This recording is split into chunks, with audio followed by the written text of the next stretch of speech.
je vais parler de la vulnérabilité. Et le thème du message de ce matin, le titre, c'est « Face à notre vulnérabilité ». Alors, on n'a pas tellement de problème avec la vulnérabilité, on n'a pas tellement de problème avec la faiblesse si elle est dans la vie des autres. Mais on a un petit peu plus de soucis quand nous faisons face à notre propre vulnérabilité, n'est-ce pas? Je parlais récemment à des étudiants à l'Institut biblique, anciennement Libeto, qui est Startup Ministries. Et on m'a demandé d'apporter un enseignement sur la théologie pastorale. Et puis je leur ai parlé de la faiblesse. Et j'ai vu à leur tête, tout d'un coup, ils se sont demandé ce qui était en train de se passer. Et ils m'ont dit, mais on nous parle quasiment jamais de la vulnérabilité et de la faiblesse parce qu'on doit plutôt montrer qu'on est fort. Alors c'est vrai qu'on aime bien montrer qu'on est fort, mais on a aussi le droit d'être vulnérable, on a aussi le droit à l'erreur, et nous le verrons tout au long de ce message. Cela nous amène et nous ramène à notre humanité et à notre besoin profond de Dieu. Et j'étais tellement encouragé ce matin en entendant à la fois le verset de Monique qui nous disait nous approcher de Dieu, qui va nous secourir, et puis à la fois cette action de Dieu qui désire nous consoler, qui désire nous rejoindre là où nous en sommes, qui désire nous guérir, nous délivrer, nous relever. Amen. Nous allons prendre donc ce texte pour parler de cette vulnérabilité dans Jean 8, les versets 1 à 11, où il est parlé de la femme adultère. Jean 8, 1 à 11. Quant à Jésus, il partit pour le mont des Oliviers. Mais le lendemain, il revint de bonne heure dans la cour du temple, et tout le peuple se pressa autour de lui. Alors il s'assit et se mit à enseigner. Tout à coup, les spécialistes de la loi et les pharisiens traînèrent devant lui une femme qui avait été prise en flagrant délit d'adultère. Ils la firent avancer dans la foule et la placèrent bien en vue devant Jésus. « Maître, lui dirent-ils, cette femme a commis un adultère, elle a été prise sur le fait. Or, dans la loi, Moïse nous a ordonné de lapider les femmes de ce genre. Toi, quel est ton jugement sur ce cas ?» En lui posant cette question, il voulait lui tendre un piège, dans l'espoir de trouver quelques prétextes pour l'accuser. Mais Jésus se baissa et se mit à écrire du doigt sur le sol. Eux, ils insistaient, répétant leurs questions. Alors il se releva et leur dit « Que celui d'entre vous qui n'a jamais péché, lui jette la première pierre. » Puis il se baissa de nouveau et se remit à écrire sur le sol. Après avoir entendu ces paroles, ils s'esquivèrent l'un après l'autre, à commencer par les plus âgés, laissant finalement Jésus seul avec la femme qui était restée au milieu de la cour du temple. Alors Jésus leva la tête et lui dit « Eh bien, où sont donc passés tes accusateurs? Personne ne t'a condamné ?» « Personne, Seigneur, lui répondit-elle. Alors Jésus reprit « Je ne te condamne pas non plus. Va, mais désormais, ne pêche plus. Amen. »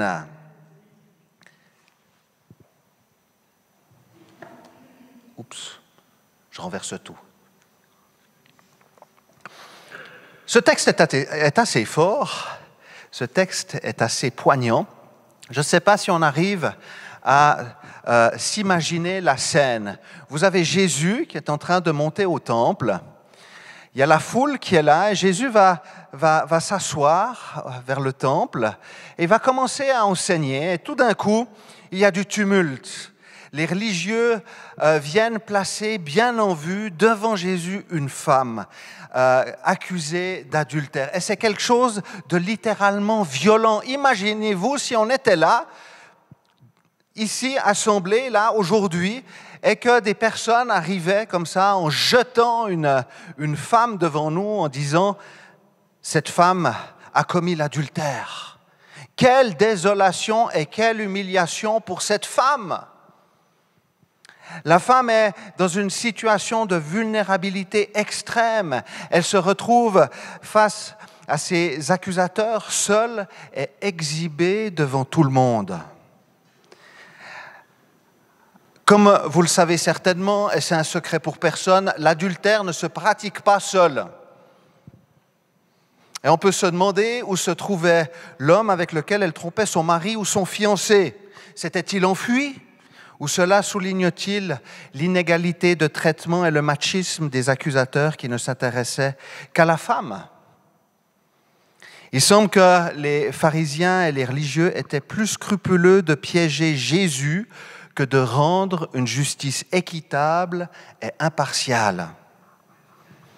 La lapidation, il faut savoir que la lapidation était la punition prévue par la loi de Moïse, et la sanction s'appliquait normalement aux deux partenaires sexuels.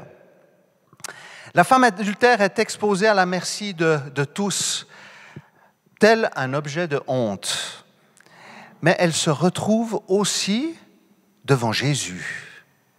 Elle se retrouve à la fois face à ses accusateurs et de l'autre côté, elle se retrouve face au Seigneur.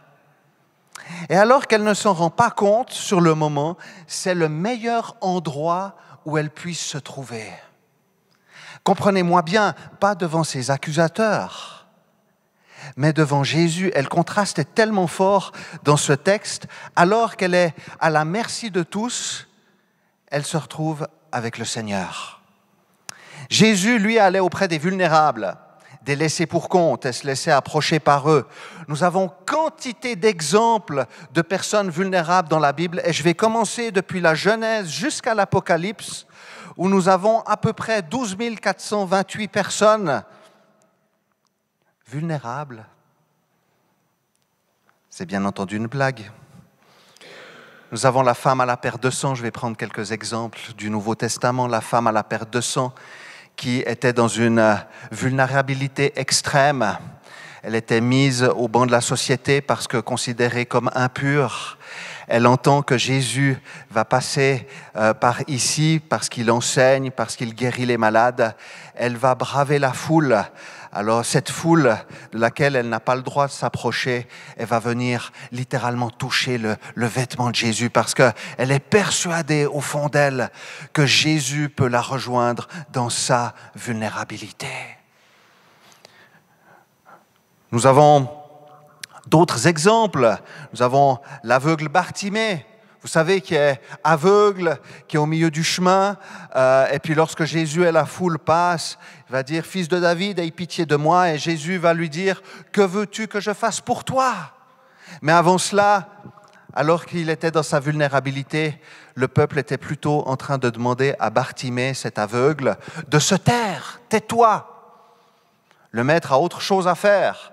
Mais Jésus va tout interrompre pour que Bartimée puisse venir à lui et le guérir. Alléluia!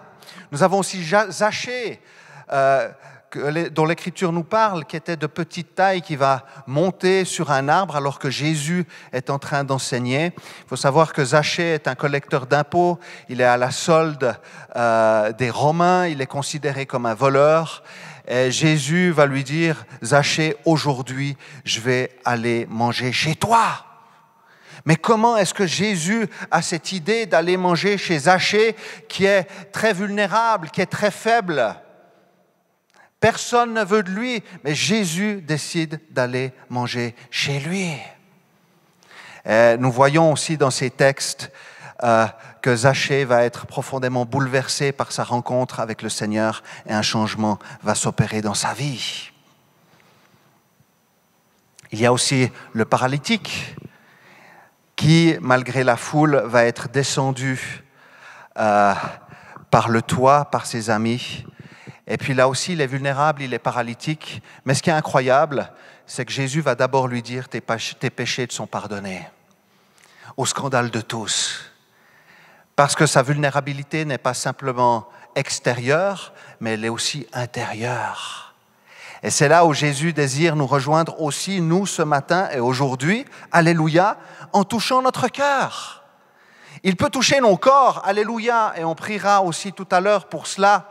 Merci Seigneur, mais il désire aussi tout d'abord toucher notre cœur. Nous avons aussi Pierre, le disciple, le chef des disciples, qui va se retrouver dans un état de vulnérabilité extrême en reniant le Seigneur de par 3 fois, alors que le Seigneur est condamné à la croix. On demandera à Pierre s'il le connaît, de par 3 fois, il dira non, je ne le connais pas. Mais nous verrons là aussi que Jésus ira à la rencontre de Pierre et le restaurera et le rétablira. Alors les vulnérabilités sont de toutes sortes. Elles peuvent être un péché comme la femme adultère, une zone de combat. Vous savez, ces lieux de faiblesse, de tentation, ces choses avec lesquelles on se débat. Il peut s'agir de vulnérabilité mentale, psychique, physique, qui nous diminue et nous rappelle aussi à notre faiblesse. Mais ce peut être aussi nos échecs, nos erreurs, les injustices subies, vous savez, qui font toujours très mal au fond de nos cœurs, là où nous avons été rabaissés, par exemple. La vulnérabilité, c'est cette zone de déficience, de manquement, de honte par laquelle nous sommes atteints. Elle est à l'image de ces blessures où dès que vous mettez quelque chose dessus, cela devient douloureux et insupportable. Et c'est en général ce qu'on ne veut pas montrer, parce qu'elle marque nos limites. Quand vous voyez que je suis vulnérable, cela montre mes propres limites. Cela me ramène face à moi-même, à mes propres manquements, à mes propres faiblesses.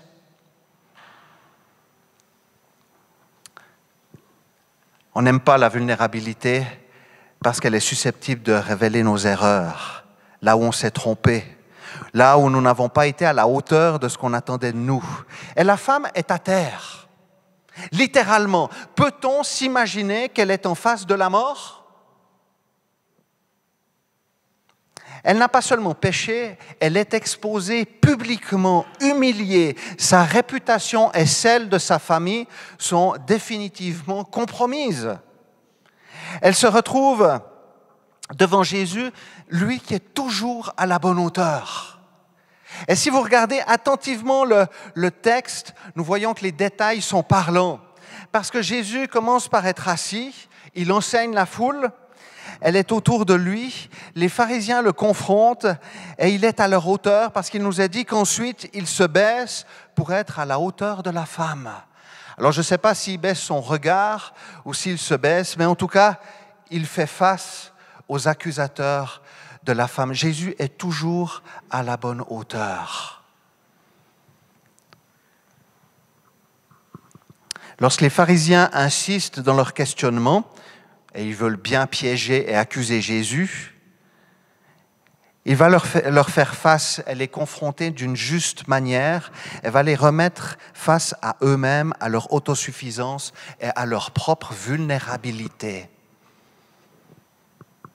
Que celui d'entre vous qui n'a jamais péché lui jette la première pierre. En fait, ce que Jésus est en train de leur dire, c'est que nous sommes tous vulnérables et que les pharisiens, eux aussi, les religieux, eux aussi sont vulnérables.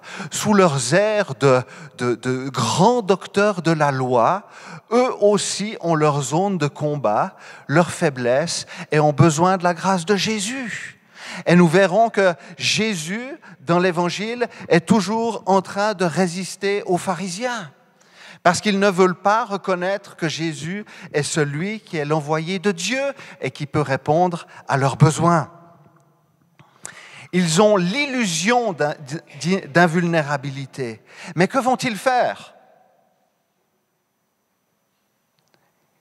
Ils vont choisir de se retirer un à un. Ils sont conscients qu'eux aussi ne sont pas aussi forts et invulnérables qu'ils paraissent être. Le Seigneur désire transformer nos vies, les amis. Et ça, on le dit dimanche après dimanche. Mais il ne peut le faire que si nous le laissons accès à notre faiblesse et à notre vulnérabilité. Quand je suis vulnérable, le Seigneur peut agir. Dieu ne défoncera jamais la porte de notre cœur, mais se mettra toujours à notre hauteur. Il nous a dit que l'Éternel résiste aux orgueilleux, mais qu'il fait grâce aux humbles. Alors, face à ma vulnérabilité, orgueil ou humilité? Nous sommes tous confrontés à la vulnérabilité, à la faiblesse. Elle peut être aussi celle des autres. Nous voyons assez vite quels sont les manquements de ceux qui nous entourent, à commencer par notre conjoint. Si vous regardez votre conjoint, c'est très... Ma femme est en train de me regarder, elle me dit « Oui, je sais que tu es vulnérable, mon Collinet. » Je vois qu'il y a des couples qui sont en train de se regarder. Ne réglez pas vos comptes ce matin, s'il vous plaît. Cela peut être aussi et souvent dans la famille, face à nos enfants, ou les enfants face à leurs parents. On sait très bien où sont les zones de vulnérabilité. Du reste, les enfants savent très bien là où les parents sont un petit peu faibles. Du reste, suivant les circonstances, ils vont vers papa ou ils vont vers maman. Ou des fois, ils choisissent d'aller vers aucun des deux. Mais ça, c'est une autre histoire. Dans votre travail, vous êtes certainement confronté aussi à des personnes vulnérables. Vous voyez des collègues où vous vous dites, mais ils sont complètement à l'ouest ce matin, on ne sait pas ce qu'il a, comment il s'est levé, mais en tout cas, il ne fait que des erreurs. On est tous confrontés à la vulnérabilité et à la faiblesse. Et je me souviens d'un moment où je me suis trompé dans ma communication et quelqu'un est venu me le relever dans un service d'aumônerie. Et j'étais tellement mal intérieurement, je me suis excusé, j'ai réparé mon tort. Et j'ai une aumônière qui est venue me trouver. Et j'étais là et j'ai dit, mais je me suis confié à cette aumônière. C'est bien, entre aumôniers, on s'auto-aumônie. Non, on ne peut pas dire ça, mais... Et je dis là, je me suis planté, j'ai fait une erreur. Puis elle me dit, ça fait du bien. Je dis, pardon? Vous savez, on aime bien montrer qu'on est fort, montrer qu'on est dans la perfection. Je dis oui, parce que ça montre que tu es humain et que tu as aussi besoin du Seigneur. Et je dis, mais au fond, c'est exactement ça. Alors je vous promets que depuis... Je fais beaucoup d'efforts en regardant mes erreurs et mes propres faiblesses, en me disant, oui, ce serait faux de dire que je ne suis pas faible dans ce domaine-là ou dans ce domaine-ci, mais je décide de rester humble et de ne pas résister à Dieu parce que j'ai besoin de sa grâce. Ça va, vous êtes avec moi? Je vous raconte quelque chose que nous avons vécu ici dans l'Église. Ça va pour vous? Certains, vous connaissez déjà l'histoire, ça vous rappellera des souvenirs. Et aux autres, vous découvrirez peut-être quelque chose. Notre fils Liam, qui est aujourd'hui près du Seigneur, cela fait maintenant 3 ans, c'était vendredi dernier, le 23, il y a une semaine. Ça fait déjà 3 ans que notre Liam est auprès du Seigneur. Pouf. Que le temps passe vite. Il ne fallait pas que je me lance là-dessus. Bon. Il était atteint d'autisme. Et puis, nous voyons depuis le départ avec mon épouse que quelque chose n'allait pas. Dès le départ, quand il est né, on se disait déjà c'est notre petit spécial. Pas dans un sens mauvais de vulnérabilité, mais en disant on a l'impression qu'il réagit différemment des autres enfants. Il criait beaucoup pour s'exprimer. Et puis déjà là, on voit que ma femme et moi, on a réagi totalement différemment par rapport à la vulnérabilité de notre fils. Ma femme me disait, il y a un problème, il y a quelque chose qui ne joue pas. Et moi, en tant qu'homme, et dans ma vision des choses, je disais, mais non, ne t'inquiète pas, tout ira bien, il n'y a aucun problème. On avance, Seigneur est avec nous, et puis taillot. Mais force est de constater, je me suis repenti, j'ai demandé pardon aussi à ma femme, à ma famille pour cela, de dire, mais oui, il y a vraiment, réellement un problème. Et nous commencions ici le ministère, je commençais le ministère, c'était en 2010, ici dans cette belle église de Vevey que j'aime profondément. J'aimerais vous le dire, j'aime profondément notre petite, beaucoup soulignent petite communauté. Ben oui, c'est une petite communauté vulnérable qui a besoin de l'action et de la grâce du Seigneur. Et c'est là où nous pouvons aussi la vivre. Alléluia. Et puis, ma femme commençait de moins en moins à venir à l'église parce que ça devenait compliqué pour notre fils de venir à l'église parce que dans notre conception, il fallait faire silence à l'église. En plus, ça résonne beaucoup. Et Liam, pour ceux qui l'ont connu, était très expansif, marchait sur la pointe des pieds, faisait des grands gestes comme ça. Il était très grand pour son âge. Et il me faisait toujours rire. On se rappelle de cela à la maison où il disait « Bonjour à tous ». Il m'imitait à la maison. Il disait « Bonjour à tous, nous allons louer le Seigneur ». Et il faisait des grands gestes comme ça. Et nous étions dans le conseil d'anciens. Je ne vais pas révéler des secrets du conseil d'anciens. Tu t'en souviens, mon frère, nous en avions parlé, où les anciens m'ont dit à un moment donné, mais Gaël, il faut absolument que tu parles de ce que vous vivez à la maison avec ton fils à l'église. L'église doit entendre ça. Pourquoi ton épouse ne vient pas à l'église avec vos enfants? Ils ont besoin d'entendre ça. Et je peux vous dire qu'intérieurement, j'avais un combat. Je disais, mais est-ce que je dois révéler vraiment cela parce que ça touchait quelque chose de profond en moi, cette vulnérabilité? Et je suis monté ici sur la scène pour partager cela à l'église et je me suis effondré en larmes. Et je me souviens, mon frère Bernard, il a empoigné les anciens en leur disant, allez sur la scène. Tu te souviens, Bernard, de cela? Et l'Église a commencé à prier. Ce que je vous dis, c'est pas pour nous mettre en avant que ça soit clair. C'est pour glorifier le Seigneur et aussi souligner comment l'Église a été mature et a réagi de la bonne manière. Et les gens ont été touchés par cela. On a prié, on a pleuré ensemble. L'Église a pleuré. Et puis, ça ne s'est pas arrêté là. Parce que l'Église aurait pu dire, on accepte ce que vous vivez, puis on est là de loin. Mais un groupe s'est constitué pour s'occuper de notre fils dimanche après dimanche. Et ils ont dit, mais vous ne pouvez pas tout faire. Alors, pour que Salomé puisse suivre le culte, nous allons faire un tournus et nous allons chacun personnellement nous occuper de votre fils.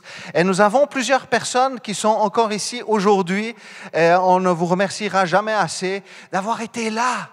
Et face à la vulnérabilité, vous avez été à la même hauteur que Jésus. Vous avez pris soin de notre fils et de nous-mêmes dans ce que nous vivions en vous occupant de lui. Et en ne le jugeant pas quand il hurlait dans l'église et qu'il faisait son tumulte comme nous aimions. Ça nous manque qu'il le fasse. Mais là où il est encore mieux. Alléluia. Et quelqu'un est venu à la fin du culte me dire ceci, me dire, mais ça veut dire qu'on a aussi le droit de dire nos problèmes dans cette église?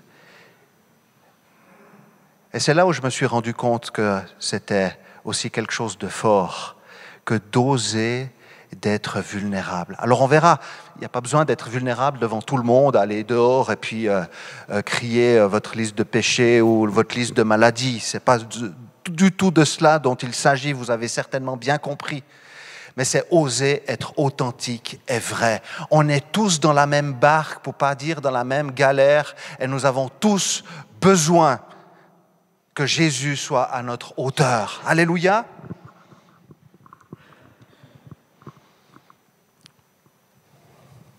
On continue? Jésus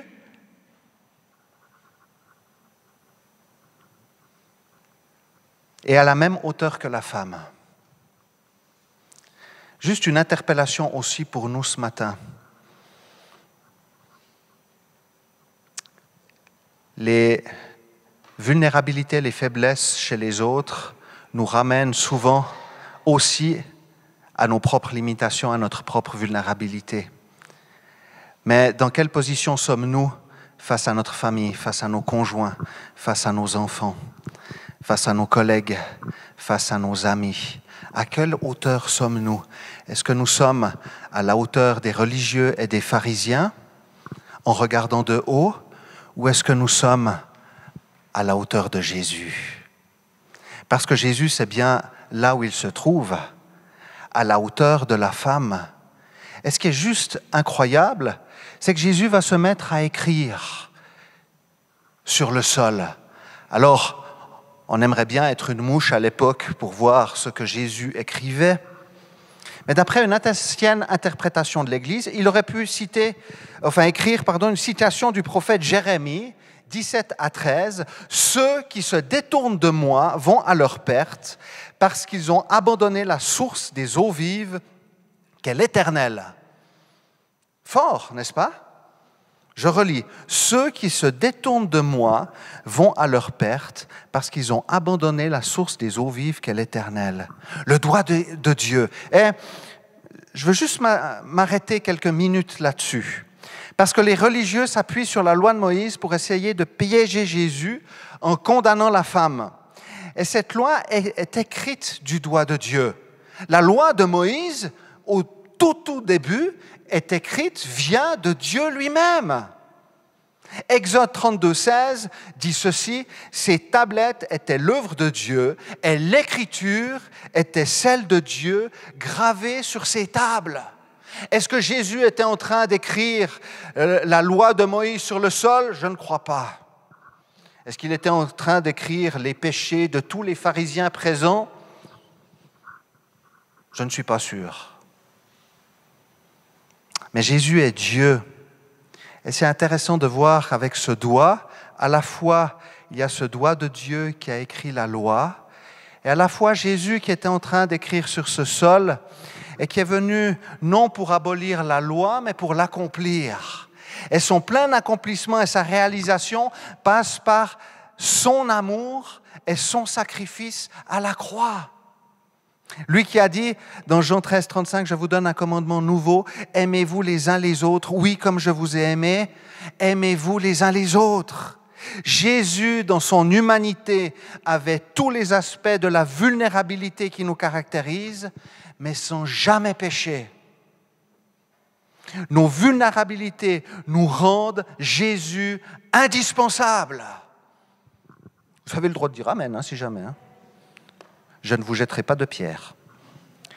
Nos faiblesses, nos échecs, nos déconvenues, nos maladies, nos doutes, notre vulnérabilité sont l'occasion d'expérimenter l'amour et la grâce de Dieu. Et c'est littéralement ce que va expérimenter cette femme. Alors que ses accusateurs sont partis, elle se retrouve face à Jésus. Alors on ne sait pas ce que Jésus a écrit sur le sol. Ce sont des hypothèses. Par contre, on sait ce qu'il a dit à la femme. Eh bien, où sont donc passés tes accusateurs? Personne ne t'a condamné? Personne, Seigneur, lui répondit-elle. Alors Jésus reprit, je ne te condamne pas non plus, va, mais désormais ne pêche plus. Il y a ce va et ne pêche plus. Elle peut avancer. Elle en a même le droit, alors que 2 minutes auparavant, c'était la mort qui l'attendait.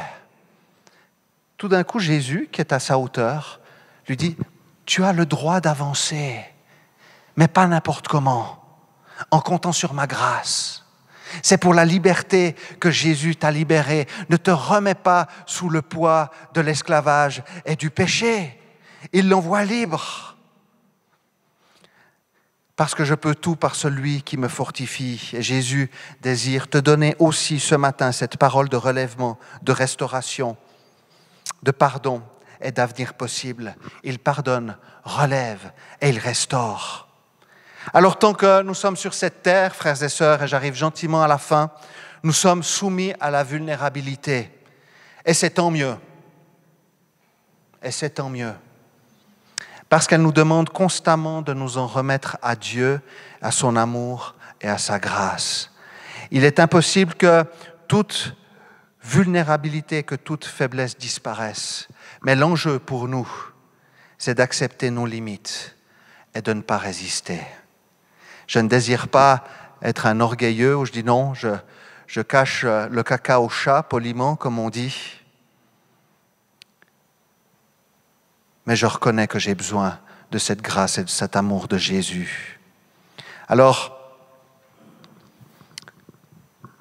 on voit l'apôtre Paul, on aimerait que nos vulnérabilités disparaissent. Et je crois, pour être clair, que Jésus guérit encore aujourd'hui. Je crois qu'il est tout-puissant pour nous enlever des faiblesses, pour nous délivrer d'un péché, de nous libérer de nos prisons. Je le crois profondément. Mais je crois aussi que notre vulnérabilité, tant que nous restons sur cette terre, va demeurer un défi et un combat. Et l'interpellation, c'est toujours, mais de comment est-ce que je vais la traverser? L'apôtre Paul, lui, avait ce qu'il appelle une écharpe dans la chair. Et il va prier 3 fois, et le Seigneur, 3 fois en demandant que le Seigneur le guérisse.